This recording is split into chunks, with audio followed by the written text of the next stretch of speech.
Range का अवधि विस्तार।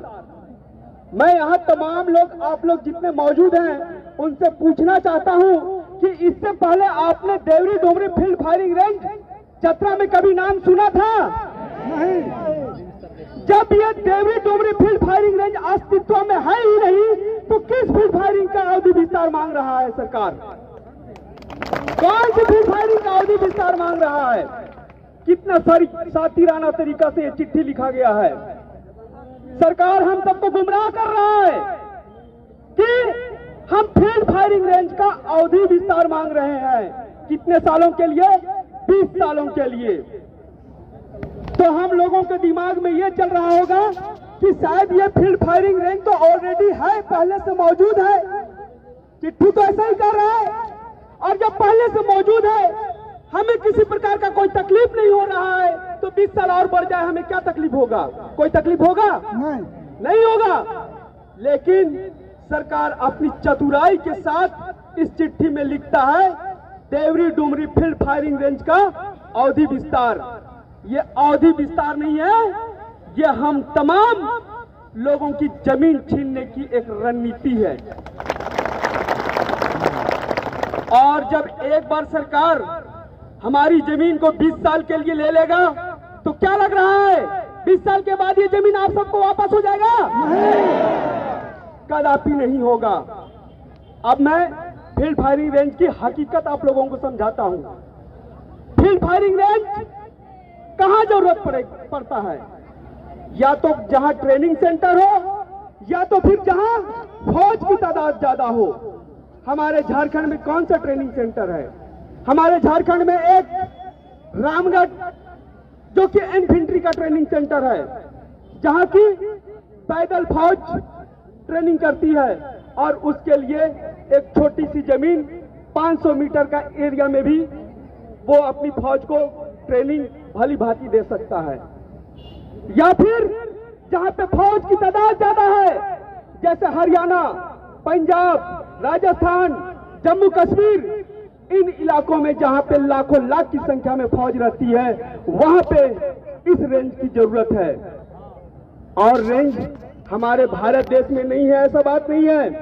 बबीना फील्ड फायरिंग रेंज है, नासिक फील्ड फायरिंग रेंज है, महाराष्ट्र में अहमदनगर फील्ड फायरिंग रेंज है, हमारे उड़ीसा में बालासर फील्ड फायरिंग रेंज है।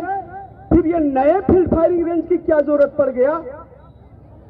कुछ सालों पहले हमारी देश ने हमारी सेना की तादाद 1.5 लाख कम कर दिया है। जब 1.5 लाख फौज ज्यादा थी, तब नया फील्ड फायरिंग रेंज की जरूरत नहीं पड़ा है। लेकिन जब 1.5 लाख फौज की तादाद कम हो गई, तब नया फील्ड फायरिंग रेंज की जरूरत क्यों पड़ रहा है? इस बात को भी हम लोग को समझना पड़ेगा। और जहां पे फील्ड फायरिंग रेंज होता है, उस इलाके में आपका किसी भी प्रकार का वास नहीं होता है। कोई मकान नहीं होगा, कोई जानवर नहीं होंगे, बिल्कुल वो वीरान होगा। और अगर उस इलाके में फायरिंग के दौरान अगर किसी प्रकार का कोई कैजुअलिटी हो जाता है, चाहे वो इंसान की कैजुअलिटी हो, चाहे वो जानवर की कैजुअलिटी हो, सरकार उस चीज का जिम्मेवारी लेने को तैयार नहीं होता है। तो हम सबको इस चीज को समझना पड़ेगा कि सरकार हमारे साथ छलावा किस प्रकार से करना चाहता है। और जो फील्ड फायरिंग रेंज जिस इलाके में बन रहा है, जिस एरिया में बन रहा है, उसी इलाके से होके भारतमाला परियोजना और रेलवे लाइन भी प्रस्तावित है।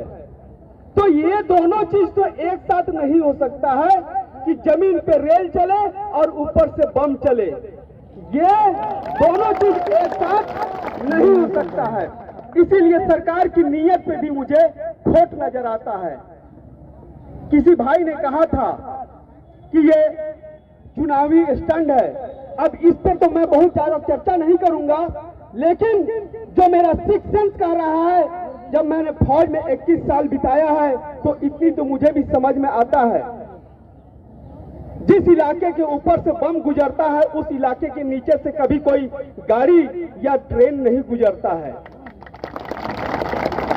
तो आप रेलवे भी प्रस्तावित कर रहे हैं, भारत माला भी उसी जमीन पे गुजार रहे हैं और कहते हैं कि हम फील्ड फायरिंग रेंज भी बना रहे हैं।